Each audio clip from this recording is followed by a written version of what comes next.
Hello and welcome back to the channel not only about exams. So today in this video we are going to take up the topic of metals and non-metals, which is of class 7th chapter 4th. In this particular video we are going to talk about the properties of metals. So the first property of metals is the malleability.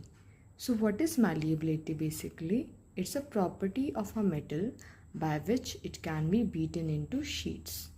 So what does it mean? अगर आप एक object को, एक metal को beat करते हैं, जैसे कि आप देख सकते हैं फोटो में, द फर्स्ट फोटो, यहाँ पे आप जब भी हैमर करते हैं नेल्स पे तो you can just make a sheet out of it, है ना. आपको थोड़ा ज़्यादा प्रेशर लगाना पड़ेगा but you will be able to get a sheet out of it. यहाँ पे सेकेंड फोटो में आप देख सकते हैं this is an aluminium foil. So aluminium is a metal which has been beaten into sheets. इसके ऊपर फोर्स लगा के इसको शीट्स में बीट किया गया है. ठीक है. सो ये बेसिक डेफिनेशंस आप याद रखेंगे. What is malleability. Second is ductility. Now what happens in ductility is it's a property of a metal by which it can be drawn into wires. Metal की एक ऐसी प्रॉपर्टी जिसकी वजह से हम उनके वायर्स बना सकते हैं उनसे, ऐसी प्रॉपर्टी को हम कहते हैं ductility. And here the metal will be called ductile. Property आपकी डक्टिलिटी है और मेटल्स को हम बोलेंगे डक्टाइल. ठीक है. Wait a second. Yes, now I will be writing it. The metals are called ductile. बहुत ज़्यादा डिफरेंस नहीं है स्पेलिंग्स में. There is an E and at the end. ठीक है. So DUCTILE ductile. Property ductility and metals will be called ductile. ठीक है. एक फ़ोटो मैंने अटैच की है यहाँ पे आपके रेफरेंस के लिए. ये आपकी NCERT से है. Let us read it. Do you know that ropes made of steel, of metal iron and non metal carbon. यहाँ पे ध्यान से देखेंगे. Steel is not only the metal. ये आपका आयरन में थोड़ा सा आपका कार्बन ऐड करके फिर स्टील को बनाया जाता है. एंड स्टील की वायर्स जो है कहाँ पे यूज़ हो रही है? यहाँ पे सस्पेंशन ब्रिजेस में यूज़ हो रही हैं. ठीक है. That you can take as an example. ये आप अपने एग्जाम में यूज़ कर सकते हैं. And the second one is the copper wires. आपके कॉपर की जो वायर्स हैं that are used for the conduction of electricity. आपके घरों में वायर्स होंगे, तो जितने भी वायर फिटिंग्स में आपके जो मेटल यूज़ हो रहा है बेसिकली दैट इज़ कॉपर. ठीक है. तो डक्टिलिटी फिर से एक बार रिवाइज करते हैं. Property of a metal by which it can be drawn into wires. ठीक है. जिसकी भी वायर बनाई जा सकती है, इस प्रॉपर्टी को कहते हैं ductility. Okay. So you can write this definition in your notebook. Next is sonority. Now what is sonority? आपने देखा होगा when you are striking a metal, जब आप एक मेटल को स्ट्राइक करते हो, व्हाट हैपन्स इज एक रिंगिंग साउंड प्रोड्यूस होती है. तो वो जो रिंगिंग साउंड प्रोड्यूस होती है उसी प्रॉपर्टी को आप सोनोरिटी कहते हो. ठीक है. और यहाँ पे जो मेटल्स हैं उनको हम सोनोरस बोल देते हैं. ठीक है. So you can take an example of a bell. आप सबके स्कूल्स में जो बेल है उसको जब आप स्ट्राइक करोगे तब एक रिंगिंग साउंड आती है जिसकी वजह से आपको पता लगता है कि there's a change in the periods. ठीक है. आपके एक पीरियड से दूसरे पीरियड में ट्रांजिशन हो गया है. At your home as well, आपके यूटेंसिल्स में अगर आप गलती से स्ट्राइक हो जाता है, कई बार दो बर्तन आपस में जो है हल्के से स्ट्राइक हो जाते हैं, तो क्या होता है एक रिंगिंग साउंड प्रोड्यूस होती है, एक वाइब्रेशन सी होती है जिसकी वजह से साउंड प्रोड्यूस होती है वहाँ पे. ठीक है. Next is your conduction of heat. तो यहाँ पे नेक्स्ट प्रॉपर्टी जो हम मेटल्स की देख रहे हैं that is conduction of heat. So metals are good conductors of heat.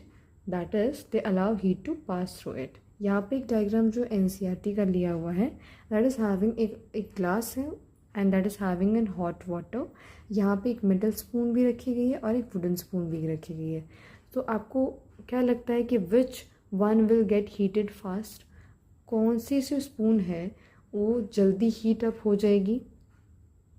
Definitely your metal spoon, right. This is why कि आपके सारे जो यूटेंसिल्स किचन में हैं वो सारे के सारे मेटल्स के इसीलिए बनाए जाते हैं, because these are good conductors of heat. Where as आप जो वुडन पोर्शन है वो आप हैंडल्स के लिए यूज़ कर सकते हो वहाँ पे, या फिर प्लास्टिक का पोर्शन यूज़ कर सकते हो ताकि आप उस यूटेंसिल को, वो जो बर्तन है, आप उसको आराम से पकड़ सकें, ठीक है। Now next property is conduction of electricity. तो आपको अच्छे से पता है that all metals are able to conduct electricity. Conduction से क्या मतलब है कि वो इलेक्ट्रिसिटी को अपने थ्रू पास होने देंगे, ठीक है। So electricity will be able to pass through it. Best example है आपके copper wires, because these are actually use at your homes right now. आपकी कॉपर की ही वायर्स क्यों यूज़ होती हैं, ये एक क्वेश्चन भी है आई गेस एनसीईआरटी में, तो उसका आंसर भी आपका यही बनता है कि first thing it's a metal, it's ductile, इसकी वायर्स बनाई जा सकती हैं। Second, it's a good conductor of electricity. Third, it's cheap. बहुत सारे मेटल्स के आप वायर्स बना सकते हैं, बट आपका कॉपर जो है रिलेटिवली चीप होता है। हम गोल्ड या सिल्वर वायर्स वहाँ पे यूज़ नहीं करेंगे बिकॉज वो हमें एक्सपेंसिव पड़ जाएंगे, वो काफ़ी महंगे पड़ जाएंगे, ठीक है। So next is are lustrous. आप कोई भी अगर आप मेटल सीखेंगे उसका एक शाइनी अपीयरेंस होता है, so that shiny appearance is basically your luster. LUSTRE, shine को ही आप लस्टर कहते हैं, ठीक है। और आप ऐसे ऑब्जेक्ट को जो कि शाइन कर रहा है आप उसे लस्ट्रस कह देते हो, ठीक है। तो आप ये दो डेफिनेशंस लिखी हुई हैं, you can use either one of it.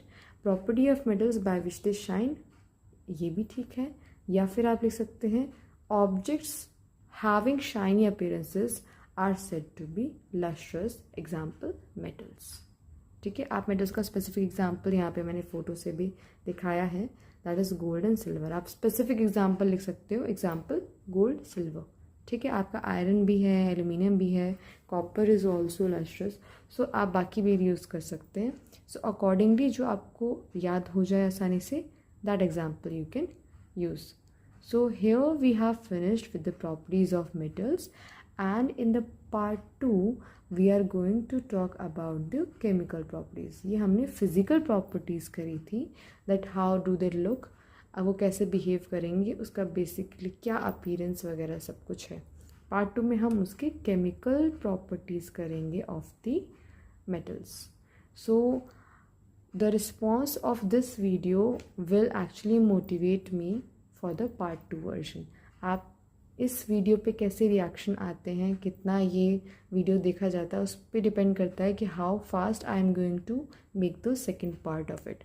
So please like and share this video so that ये मुझे भी मोटिवेट करेगा आपके लिए सेकेंड पार्ट लाने में, and in that way we will just cover up this video.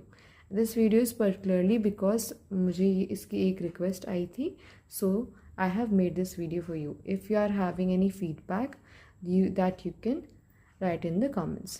Thank you and have a nice day.